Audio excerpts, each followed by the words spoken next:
Hey, are you that girl that wears earrings and they've got the symbol of the cross on them, or that necklace that's got the cross? Or maybe you're that girl that actually puts on the t-shirt and that t-shirt has got scripture on it.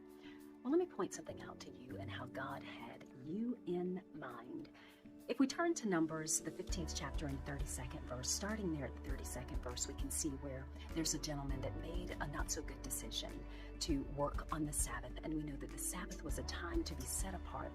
It was a time to focus on all things of God. It was a time to rest. And this gentleman did not do that. He was out gathering wood on the Sabbath day. And so, long story short of it, it is decided that this man will be stoned. But then as we turn over into the 37th verse of chapter 15, we instantly see the heart of God. And that's where he goes and he talks to Moses and he tells Moses, listen, these are his exact words, NIV version. He says, speak to the Israelites and say to them, throughout the generations to come, you are to make tassels on the corners of your garments with a blue cord on each tassel.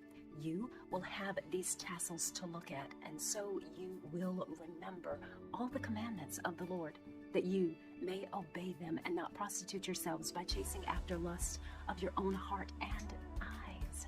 Then you will remember to obey all my commandments and will be consecrated to your God. I am the Lord your God who brought you out of Egypt to be your God. I am the Lord your God.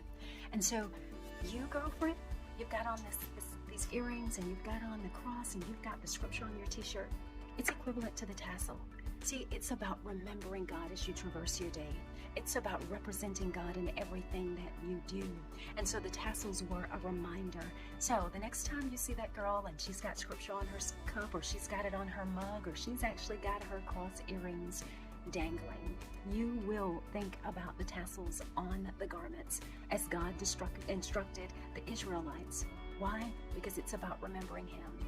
Why? Because he didn't want anyone else stoned to death living a life apart from him. I pray that this blesses you and you begin to look at those t-shirts and those mugs and all that stuff that have scripture and passage on them a different way.